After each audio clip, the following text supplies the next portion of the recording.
ঘড়িতে বাজছে ভোর 5:30। তো ওর বাবা ঘুম থেকে উঠে জানলার পর্দাটা সরিয়ে দেখছে বেশ কুয়াশা পড়েছে। তো আমাকে ডাকলো, আমিও দেখলাম, সত্যি তো তাই, খুব সুন্দর লাগছে দেখতে। দেখুন, আমাদের জানলা দিয়ে বেশ একটু দূরের দিকেই দেখা যাচ্ছে। আর এটা ক্যামেরায় তেমন বোঝা না গেলেও আমরা কিন্তু চোখে এর থেকে বেশি কুয়াশার পরিমাণটা দেখেছি। তো যাই হোক, শরৎকাল যেহেতু পড়ে গেছে, সামনেই পুজো আসছে, সকালবেলার পরিবেশটা এত ভালো লাগছিল যে কি বলবো। কি হয়েছে মাম্মা? আলো লাগছে চোখে? আচ্ছা, আলোটা বন্ধ করে দিতে হবে।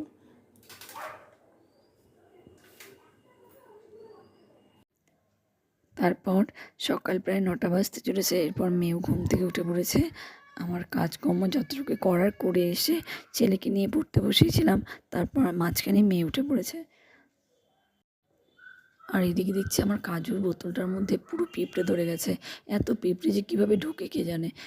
এমনিতেই টাইট করেই লাগানো থাকে মুখগুলো পিঁপড়ের জন্যই, আর তার মাঝখানে কীভাবে ঢুকে গেছে একদম। কালকেও দেখলাম ঠিক ছিল, আজকেই দেখছি একদম কাজুর ভেতরে পিঁপড়ে ঢুকে কাজুগুলোকে পুরো গুঁড়ো গুঁড়ো করে দিয়েছে। তো যাই হোক, যেহেতু রোদ উঠেছে তাই ভাবলাম একটু ছাদে গিয়ে রোদে দিয়ে দিই। রোদে দিতেও দেখি এদের কোনো হেলদোল নেই। এত রোদ, তবু এদের কিছুই মনে হচ্ছে না যেন।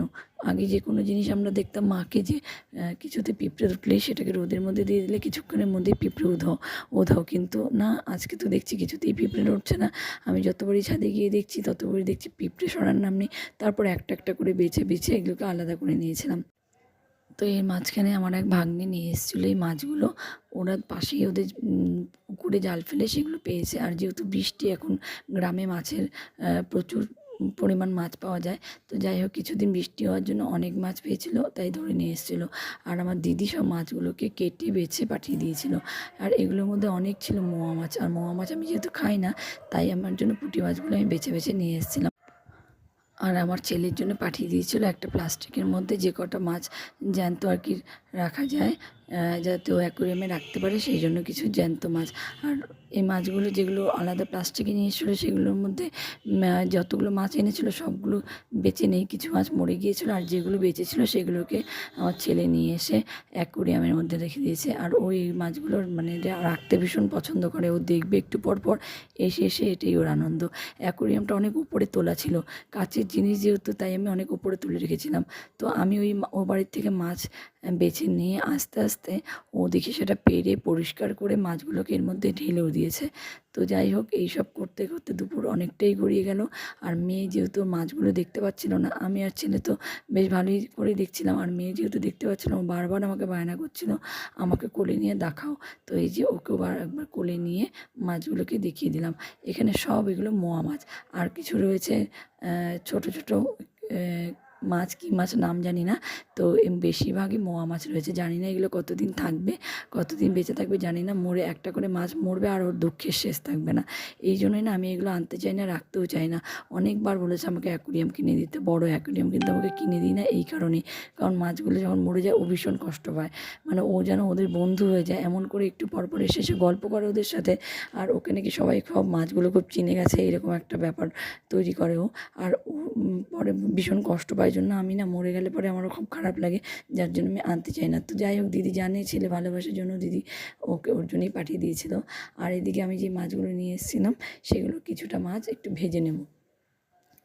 আর যেহেতু মেয়েকে ভাত খাওয়াবো এখন, তাই ভাবলাম যে কিছুটা মাছ ভেজে নিই, আর যতটা থাকবে সেটা ফ্রিজে ঢুকিয়ে রেখে দেবো। আর এই মাছগুলো না কালো কড়াইয়ের মধ্যে ভাজলে একটা অন্যরকম গন্ধ আসে। তো যেহেতু গ্রামের বাড়িতে উনুনের রান্না, আর কালো কড়াইতেই আগে রান্না হতো, এখন তার উনুনে কেউ রান্না করে না। তো আমিও ভাবলাম, তাই আমিও কালো কড়াইতেই রান্না করি মাছটা।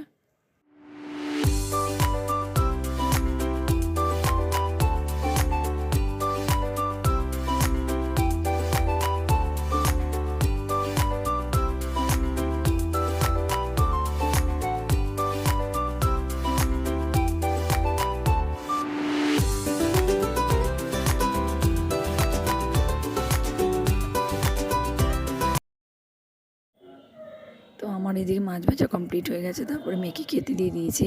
আর মেয়ে এই ছোটো মাছগুলো বেশ ভালোই খেতে পছন্দ করে, বেশ ভালো। কিন্তু ছেলে কিন্তু এর উল্টো, ছেলে একদমই ছোটো মাছ খেতে চায় না। ও সবসময় মানে একটু বড়ো সাইজের মাছই পছন্দ করে। তো যাই হোক, আজকে ভিডিওটা এখানেই শেষ করছি। দেখা হচ্ছে অন্য আরও একটা ভিডিওতে। আপনারা সবাই ভালো থাকবেন, সুস্থ থাকবেন। কেন রাখবো না? এবার কী কথা? বলেছিলাম সবাই মিলে খেতে হয়, শেয়ার করতে হয় সব কিছু।